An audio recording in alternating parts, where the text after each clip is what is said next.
Mwale Saa Moja na Kelvin Kariba.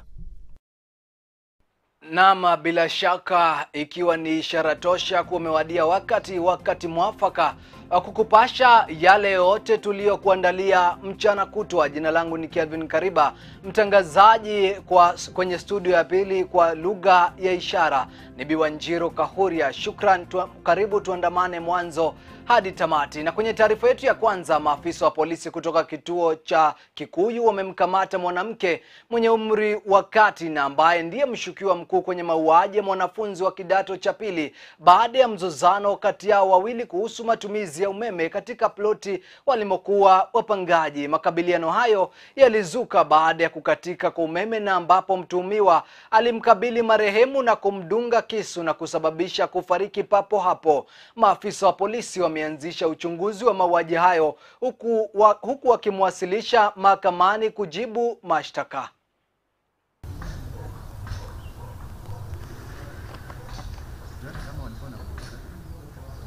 Kulikuwa kama kitu saa 3 ikielekea, tukasikia duru. Sasa kukuja tukapata kuna mwanamke anaitwa Sara ameduga kijana anaitwa Derek, wakiulizana mambo kuhusu stima. Na huku kwetu stima ilikuwa inapotea, inakuja inazima alafu inarudi, inazima inarudi. Sasa kijana akatoka kuangalia socket breaker ni nini baya mambo na stima. Sasa huyo mwanamke akadhani ni huyo kijana alikuwa anapika na stima na hita. Sasa huyo mwanamke akaambia kijana asimzuie kupika, akamduga visu 3, kijana akafariki hapo hapo. Huyo mwanamke alikaa hapo na akiwa na kisu yake, bado hakuwa anatetemeka. Yeye hata hakuwa amejifungia, alikuwa tu hapo na kisu yake. Student hata tuliangalia, student alikuwa amefua uniform na alikuwa anafanya homework zake. Lakini mamake hakuwa anakaa huko. Mamake ni kurudi, sasa alipigiwa simu baadaye akakuja. Kwa hivyo wazazi wamemkombolea nyumba yake. Sasa ni venye mamake ni single mother, sasa anaenda kutafuta unga. Mamake anauzanga hizi vitongoe na hizi zinakunywanga mlatina. Sasa anazungushanga. Akizungusha, sasa unaona labda anaachia kijana sapa ndio akuje baadaye. Sasa hakuwa amefika. Mama wapi? Na waendeshaji bodaboda hii leo wameandamana wakilalamikia ongezeko la visa vya wizi wa pikipiki, huku kisa cha hivi karibuni kikifanyika hapo siku ya jana eneo la Wetaithie. La kushangaza ni kuwa wezi hao wamekuwa wakiwalenga wanaomiliki pikipiki zao kwa madeni, na wizi huu hutekelezwa wakati kila mmoja anapokaribia kumaliza deni lake. Wafanyi biashara hawa sasa wanaitaka serikali kufanya uchunguzi wa kina na kuwakamata wote wanaohusika.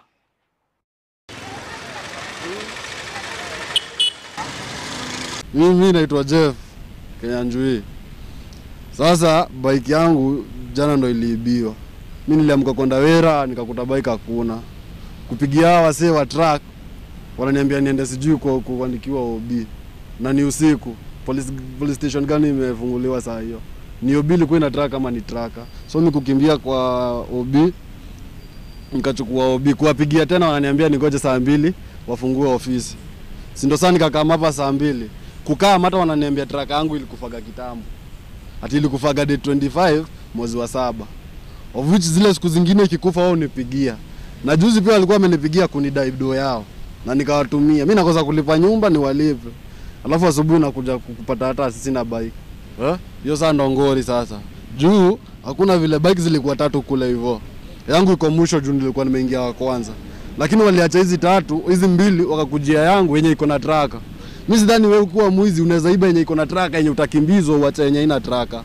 Kwa majina naitwa Jeremiah Kenothia, nafanyia kazi ya duthi kule Wetaithie.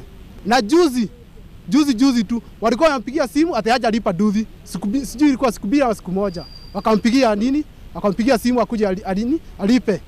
So tukajiuliza si wenyewe, mbona anampigia simu akuje alipe? Na yeye akampigia simu akuje duthi yake iangaliwe kama traka imeharibika.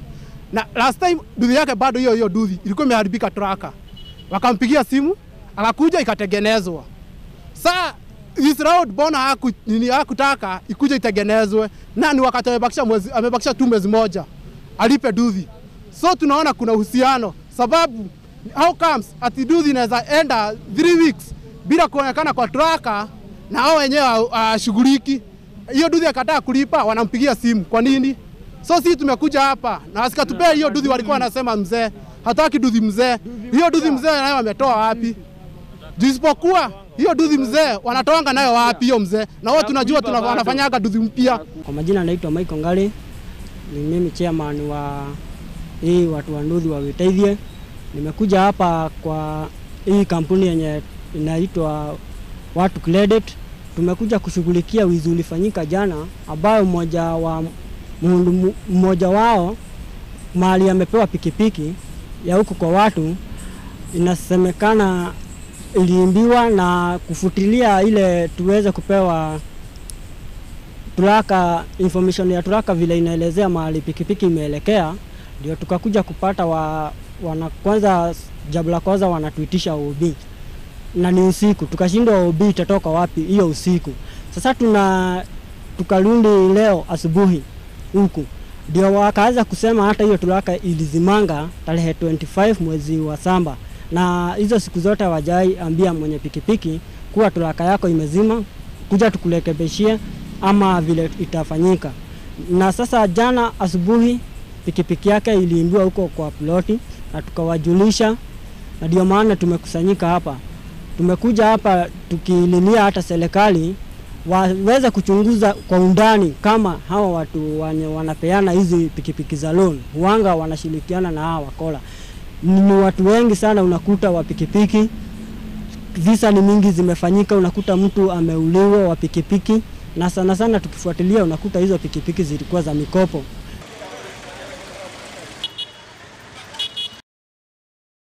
Na sekta ya afya kaunti ya Baringo imeibua hofu kutokana na ongezeko la vifo vinavyotokana na COVID-19, huku kaunti hiyo ikionekana kuzidiwa kuzuia kuenea kwa virusi mpya aina ya Delta. Afisa mkuu wa afya David Cherop amesema kuwa vifo 29 vimesajiliwa kutoka karantini za corona za kaunti, huku visa vya maambukizi ya corona vikizidi kuongezeka kila uchao.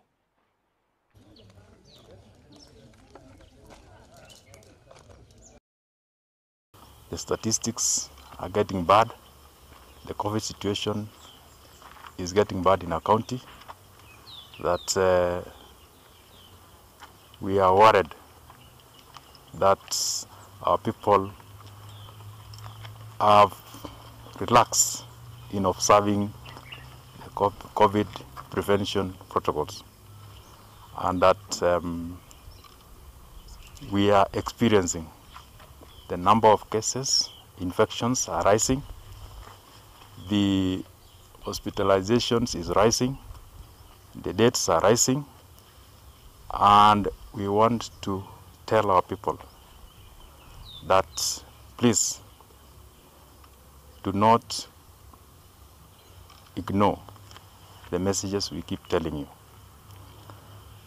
We are so worried at the moment, more so in the urban areas. In the last 2 weeks, we have seen the number of cases, infections going up. We have seen the affected persons are getting critically ill. Deaths from isolation sites recorded so far 29, with 4 in the last 2 weeks. On that note, we wish to express our condolences to the families that lost their loved ones, but again, a clarion call to say, let us avoid unnecessary travels, stay at home, observe COVID rules, because this variant is deadly. In the last few days, our morgue was full.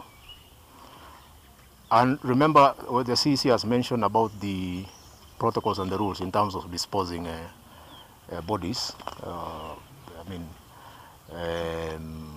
Bodies affected by COVID. The cases, some of the bodies which have been in the morgue, for example, we have sought some permission from the courts, the magistrate courts, and I'm happy to report that we've been given that, we've been given that license to dispose unclaimed bodies from our morgues, to decongest, so that we continue receiving other bodies from upcountry and from our hospitals.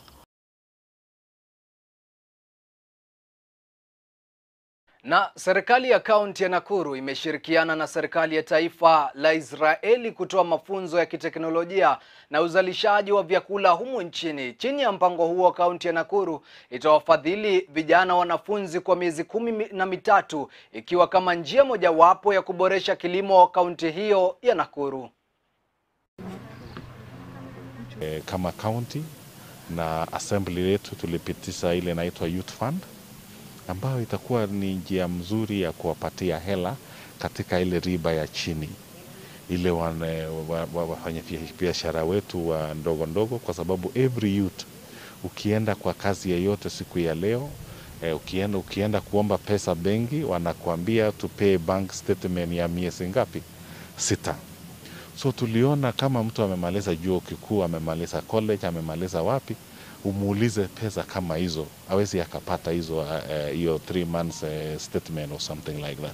Vijana, kitu ya kwanza lazima hawaelewe kazi zile za ofisi ama zile zinaitwa white collar jobs haziko. Zile kazi ambazo zinapatikana ni zile kazi za vijana za kujiajiri, ama kwa kimombo inaitwa informal sector. Lakini bado tuko na shida kidogo na wale vijana wetu.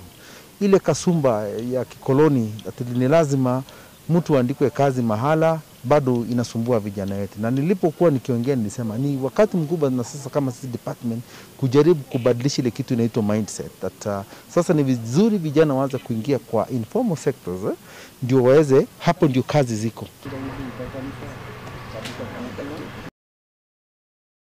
Na kutoka kwa taarifa hiyo, mpenzi mtazamaji, tunapata fursa ya kuchukua mapumziko mafupi, lakini usiondoke, kwani narejea na taarifa zaidi hivi punde.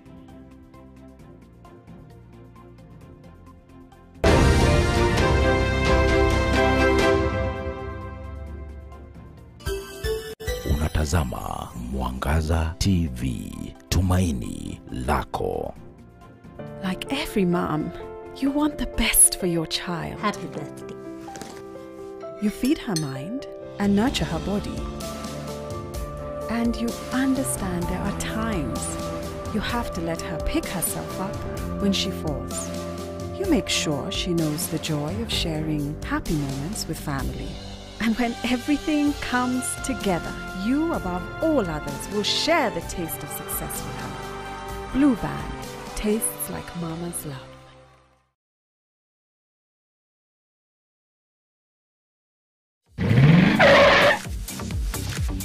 Baada ya kukatiza huduma zetu kwa muda kutokana na janga la COVID-19, sasa chuo cha Jewel Institute of Advanced Driving tumerejelea huduma zetu, na hii ni baada ya kuhakikisha kwamba tumezingatia mikakati ambayo imetengwa na serikali kuu, Wizara ya Afya pamoja na NTSA ili kuzuia kusambaa kwa COVID-19.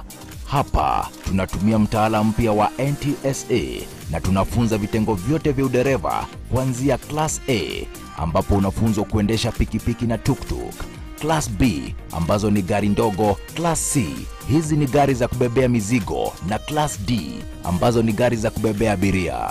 Wakufunzi wetu ni wenye tajriba ya juu na wamehitimu hivi kwamba wanahakikisha umewajibika na utaweza kutumia barabara za kisasa.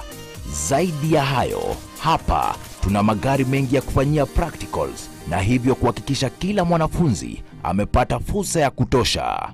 Malipo yetu ni nafuu, na unapomaliza kozi ya udereva tunakushughulikia hadi unapopata leseni ya kisasa, yani digital driving license. Jisajili leo upate 20% discount. Tutembelee katika jumba la Jewel Complex, Roysambu, orofa ya 5. Simu ni 0703 164 003 0703 164 003. Jewel Institute of Advanced Driving. Drive with confidence.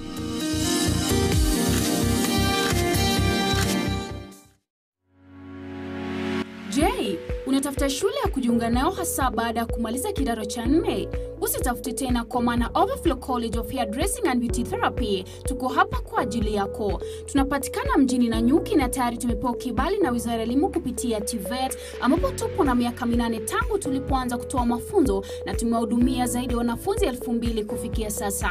Mitihani yetu yote ni internal na NITA, bila kusahau tuna walimu wenye tajriba ya kutosha. Tunatoa mafunzo ya kozi za diploma na certificate katika braiding and weaving, hairdressing, beauty therapy, fashion and design, barbering, full cosmetology na pia hot massage kwa miezi 6 hadi 9, na tuna hafla za kufuzu kila mwaka.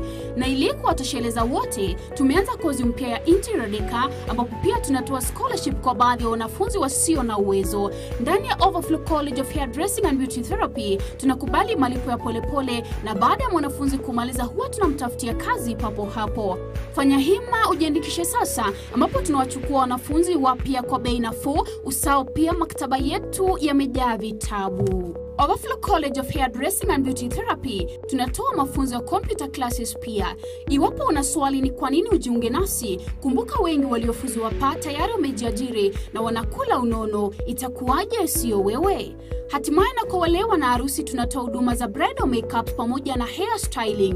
Kwa mengi zaidi tutembelee Kanu Building, Kongomaito upstairs opposite Life House karibu na Nanyuki main stage, au tupigie simu kwa nambari 0722925546 au 0722925546 au 0721633962 au tuandikie barua pepe kupitia overflowtech.oti@gmail.com. Overflow College of Hairdressing and Beauty Therapy. Learn with professionals and be a professional.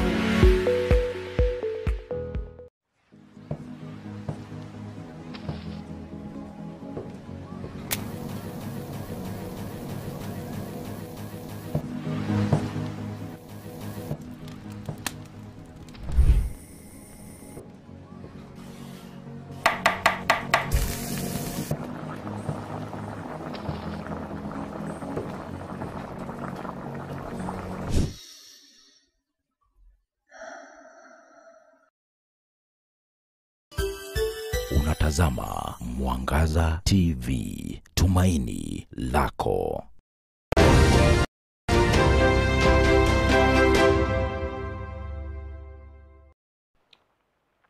Nama, shukran kwa kuchagua runinga ya Mwangaza katika awamu ya pili na ya mwisho ya Mwale Saa Moja.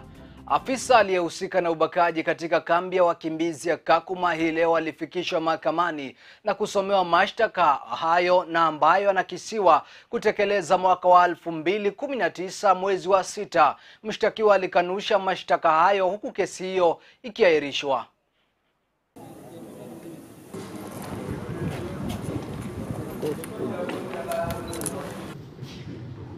Kamande mshtakiwa mashtaka ya ubakaji kinyume na sheria na makosa ya kijinsia sehemu ya 3 mwaka wa 2006.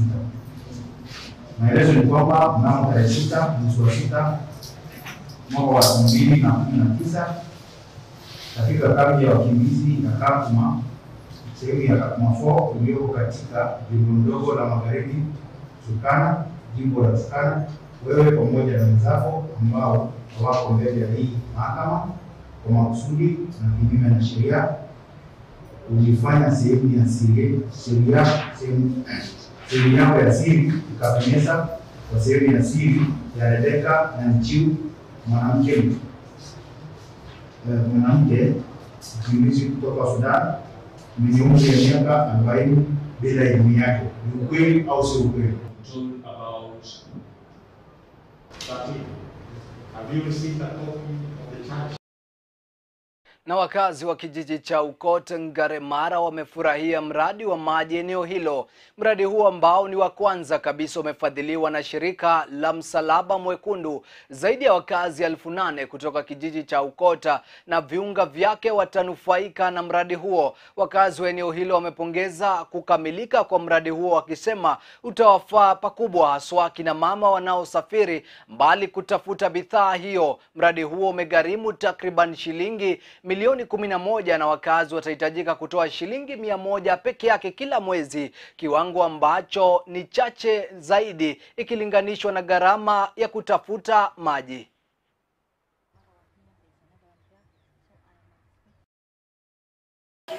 Leo tuko hapa kuzindua mradi wa maji ambao tumeweza kukamilisha, na tunataka sana kushukuru wafadhili ambao wametufikisha hapa.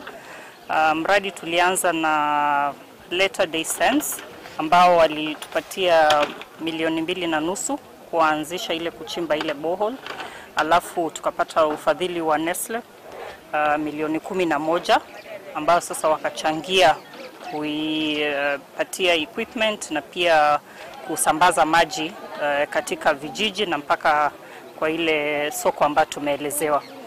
Na hii project ambayo tulileta hapa Isiolo is because is a study ilifanywa na ikaonekana drought ina accelerate in 9 counties, and Isiolo was one of those counties where drought ilikuwa ina accelerate. So with that, knowing that, tukashirikiana na Red Cross and the county government of Isiolo to do an impact assessment and also to identify any projects zipi ambazo zinaweza saidia the communities. As a global company, tumekuwa na ushirikiano mrefu sana na IFRC, International Federation for the Red Cross, and because of the many projects that we have wanted to do across the world, hiyo partnership imetuwezesha kwenda into a lot of communities across the world.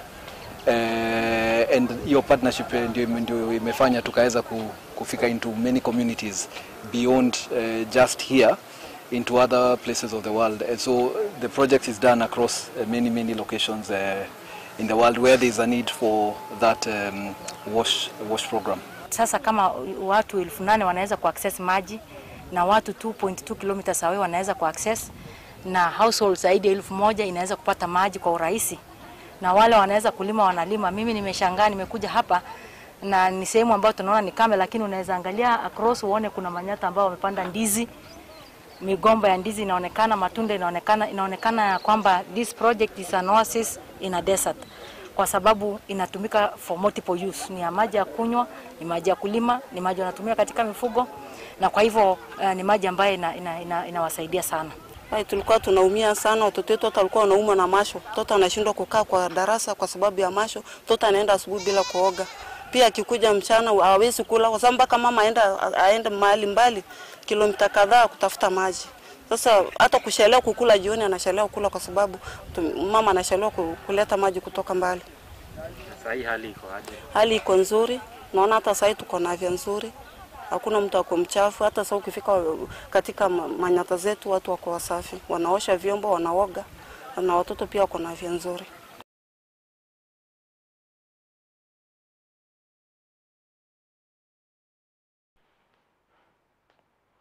Na siku ya kimataifa ya vijana ilifanyika na Nyuki, kaunti ya Laikipia, ambapo wafanyabiashara wachanga walionyesha bidhaa zao tofauti endelevu za ubunifu, na kauli mbinu ya mwaka huu ikiwa kubadilisha mifumo ya chakula, ubunifu wa vijana kwa afya ya binadamu na sayari kushughulikia afya na ukosefu wa ajira. Walisema kuwa ni wakati ambapo vijana walipatiwa nafasi na fursa ya kuonyesha bidhaa zao za ubunifu na endelevu pamoja na huduma.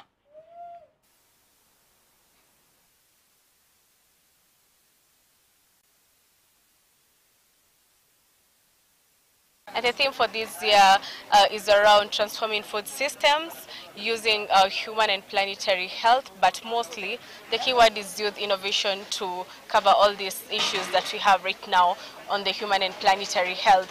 And that's why we came up with the Youth Expo, the Dreams Youth Expo, just to provide a space where people can come together from different sectors: innovation, agriculture, technology, the food industry, creative arts, and just have an avenue where these young people can see. Either they are the exhibitors or they can come and learn what people out there are doing. We've seen what's happening in the world today. Let's talk about social media marketing. In the last 2 years, it was not a job. Right now, it's actually a job. So in the next 5 years, there'll be a very congested job industry, and it's the high time that we young people rise up and realize our skills and lobby for capital just to create what we believe we can do better. And Drawing Dreams initiative really does focus on the 21st century life skills. We've done it in a couple of schools, but now this provides a practical example of what young people should do. We have people from Meru County, Marsabit County, even the CC for Youth is present with us today. We have Nyeri County, Nairobi County. So it's a hub that has so far 65 exhibitors, and other more from Nyeri are on the way. So by the end of tomorrow, we'll have approximately 75 exhibitors. Kazi zipo kwa vijana binafsi. Tuko na pia vocational training centers katika Laikipia County. Tumekuwa tukiidhinisha wazazi na tukiambia vijana wetu wajiandikishe wakimaliza hapa form 4. Sio lazima wote waende university. Kuna technical courses ambazo wanaweza kujiandikisha. Tuko na college moja mwafaka sana pale Laikipia North, pale panaitwa Moarak, wanaweza kujiandikisha pale. Tuko na very modern equipment pale. Nyahururu Polytechnic, Nanyuki Vocational Training Center and many others hapa katika Laikipia County. Vijana tuko na opportunities, na tukiweza kutumia maarifa yetu na tuwajibike sisi wenyewe, tunaweza fanya mambo mengi sana. Since 2020 when COVID hit, especially the youths of Nanyuki, we did a study immediately COVID came, and about 59% of the businesses of young people in Laikipia were affected, completely affected. And then because of the closure of businesses, early there was also the issue of social distancing. So the county government crushed all the containers and the small businesses that were in town. And so we are trying to uplift these businesses back to where they were.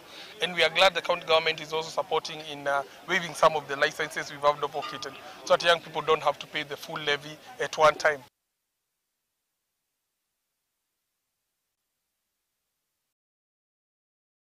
Ujenzi wa mfumo wa usambazaji wa umeme kuelekea Narok kuzinduliwa Novemba. Mradi huo wenye nguvu wa 132 umeendeshwa na mwanakandarasi kutoka Uchina.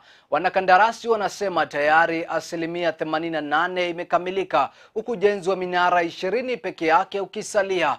County Commissioner wa Narok Evans Choki amesema mradi huo utakapokamilika, visa vya kukatika kwa nguvu za umeme mjini Narok na katika kaunti nzima ya Narok vitakuwa vimetatuliwa kikamilifu.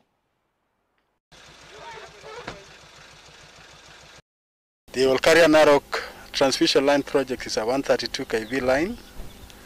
It's a 63 kilometers between the substation at Olkaria and the substation at Narok. In terms of the status of the project, I'd want to say that we are at 84% completion. We have done most of the foundation, actually all foundations are done. We are remaining with 20 tower erections to be completed. We've done about 54 kilometers of stringing. So roughly on the section where we had to do a tower erection, on completion, we should be stringing the remaining 11 or so kilometers. Then the project is ready for pre-commissioning and commissioning procedures. The Narok County Development Implementation Coordination Committee toward the Olkaria-Narok transmission line. Narok Town and its environs have been experiencing power fluctuation. And this power fluctuation will only end once the construction and commissioning of the Olkaria-Narok line is complete. That is why we came here today to see the progress of the construction of this power line. And we have seen the Ilmashariane power station, which is complete. We have seen the construction of the towers, and we are happy with the progress of the work that is being done. So I want to take this opportunity to assure residents of Narok that in 2 months' time, power fluctuation in Narok town will end, and there will be adequate, stable, and reliable supply of power in Narok town and its environment.